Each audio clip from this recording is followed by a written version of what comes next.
Hello everyone, welcome back to my YouTube channel. Eta notun recipe lo apnalokor majoloi ahisu aru hetu hoise dosa recipe.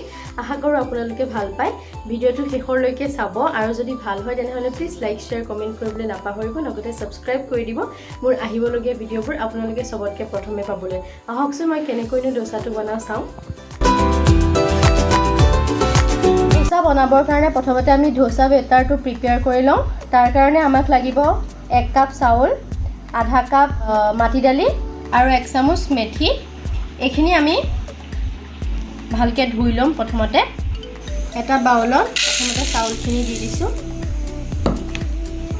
তাৰপিছত মাটি দালিখিনি দি দিছো তাৰপিছত দি মেথিখিনি এখনি ভালদৰে ধুই লম গুটেখিনি আমি ভালদৰে ধুই ললো এতিয়া 10-12 ঘণ্টাৰ কাৰণে এখনি তিয়াই পেলাই ৰাখি দিম এয়া সব চাউলখিনি আমি ৰাতিটো কাৰণে তিয়াই থৈ দিছিলো 12 ঘণ্টা মান তিয়াইছিলো এয়া সব ভালকে ফুলি গৈছে এতিয়া আমি এখিনি গ্ৰাইন্ড কৰি লম মনত ৰাখিব গুটেখিনি আমি একেলগে গ্ৰাইন্ড নকৰো আধা আধাকে গ্ৰাইন্ড কৰিম এয়া সব মই এনেকৈ হাতেৰে দুমুঠি দি দিছো প্ৰথমে তাৰপিছত আমি ইয়াত অলপমান পানী দি দিম সব একেবাৰে অকমান কিছু পানী এতিয়া এখিনি আমি গ্ৰাইন্ড কৰি লম या सब प्रथमखिनि আমাৰ অলপ অলপ গ্ৰাইন্ড হৈ গৈছে ইয়াৰ পাছত আমি আকৌ কিমানখিনি জুখতে আকৌ দি দিম ইয়াত এতিয়া আমি পানী এড নকৰো দৰকাৰ হলে অলপ অলপ পানী এড কৰি কৰি আমি গ্ৰাইন্ড কৰি লম ইয়া সব আমাৰ প্ৰথমখিনি বেটাৰ ৰেডি হৈ গল টেক্সচাৰটো এনেকুৱা হ'ব লাগে ঠিক এনেদৰে আমি গুটেখিনি ৰেডি কৰি লম এতিয়া প্ৰথমখিনি আমি এটা বাউলত উলিয়াই লম এখিনি এটা বাউলত উলিয়াই লৈছো আমি এনেদৰে আমি বাকিখিনিও ৰেডি কৰি লম গুটেখিনি এনেদৰে উলোৱাৰ পাছত আমি এনেকৈ মিক্স কৰি লম গুটেখিনি বেটাৰ এনেকৈ আমি 10 মিনিট মান সময় এনেকৈ মিলাই লম এয়া মই গুটেখিনি ভালদৰে ফেটি ললো 10 মিনিট মানৰ কাৰণে এতিয়া একখিনিও আমি 12 ঘণ্টাৰ কাৰণে থৈ দিম মনত ৰাখিব প্ৰথমতে চাউলখিনি তিয়াই পেলাই আমি ৰাতিটোৰ কাৰণে থৈ দিম যিমানখিনি সময় আমি থম হিমানে আমাৰ ধোসাটো ভাল হ'ব এতিয়া এখিনিও আমি 12 ঘণ্টাৰ কাৰণে থৈ দিম ঢাকি পেলাই 12 ঘণ্টাৰ পাছত মই চাইছো এয়া পুৰা ফুলি গৈছে আৰু চাও পুৰা ডাঠ হৈ গৈছে এখিনি এবাৰ ভালদৰে মিলাই ল'ব ইয়াত আমি এতিয়ালৈকে নিমখ এড কৰা নাই সেইকাৰণে আমি নিমখ এড কৰিম ইয়াত আৰু অলপমান পানী দি দিম যেহেতু এখিনি বহুত ডাঠ হৈ গৈছে সোৱাদ অনুসৰি নিমখ দি দিছো এতিয়া নিমখখিনি লগত এখিনি ভালদৰে মিলাই ল'ব অলপ সময়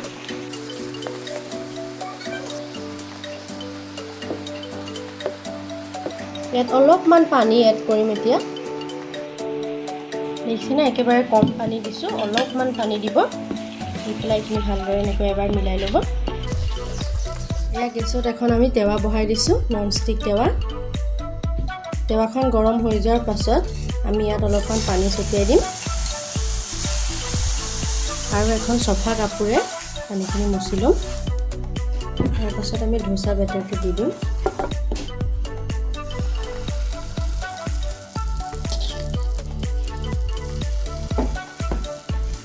তাৰ পাছত এনেকৈ মাজত প্ৰথমতে ৰাউন্ড ৰাউন্ড কৰি সাইড কেটা তাৰপিছত কৰি দিব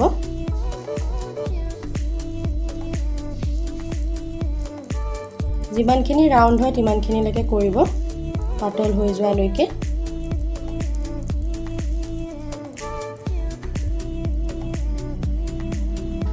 যেতিয়া সাইডটো এনেকৈ খুল খাব তাৰ পাছতহে আমি এটো উল্টাই দিম ইয়াৰ পাছত আমি ওপৰত তেল দি দিম মনত ৰাখিব আমি তেল তলত নিদিও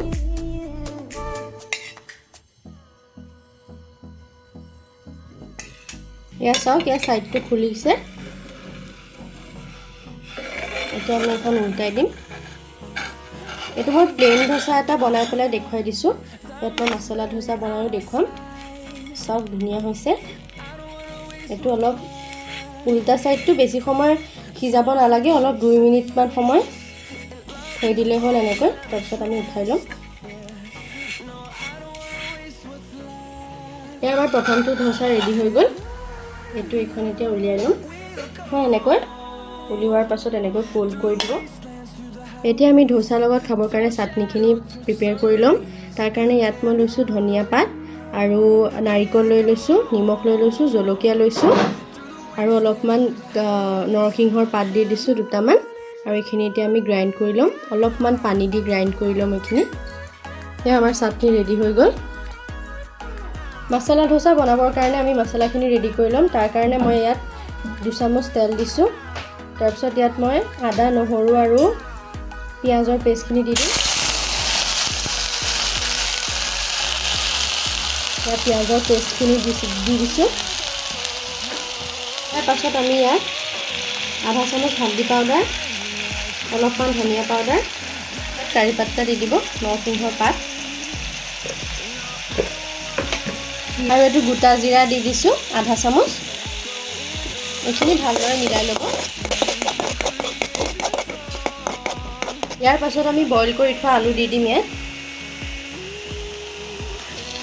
অলপমান ভাঙি লৈছোঁ আলুখিনি।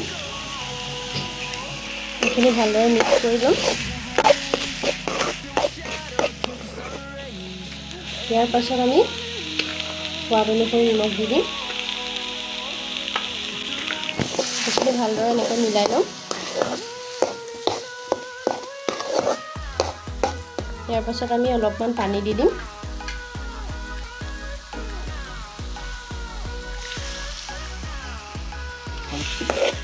ঠাণ্ডা বা গৰম পানী যিকোনো দিলেই হ'ল। মই ইয়াত ঠাণ্ডা পানীয়ে দিছোঁ।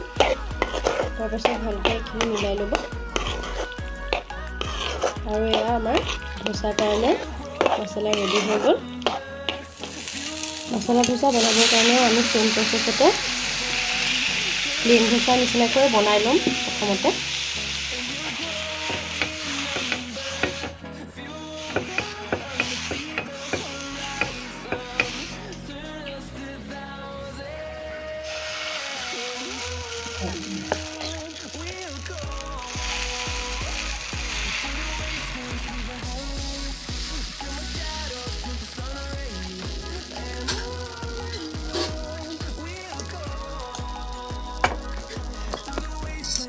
ইয়াৰ পাছত আমি ইয়াত তেল দি দিম।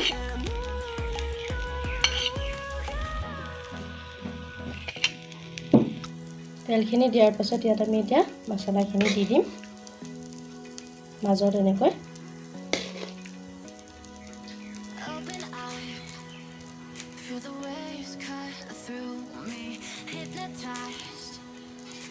এনেকৈ ফোল্ড কৰি দিওঁ।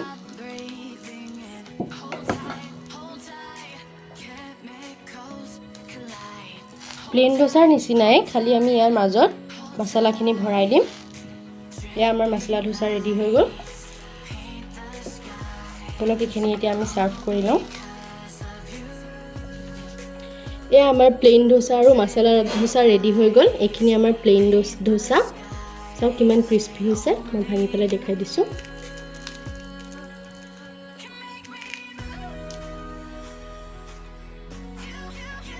এইখিনি হৈছে আমাৰ মছলা ধোসা। এইখিনি মই ভাঙি পেলাই দেখুৱাই দিছোঁ।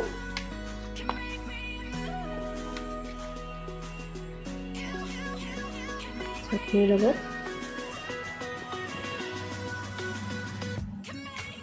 তো আপোনালোকে ঘৰত ট্ৰাই কৰি চাব। খুব সহজতে বনাব পাৰি। খালি টিপছ এণ্ড ট্ৰিক্স কেইটা মনত ৰাখিব মই যেকেইটা কৈছোঁ, আৰু আপোনালোকে ঘৰত বনাই চাব। আৰু যদি ভাল হয় তেনেহ'লে মোক কমেণ্ট কৰি দিব।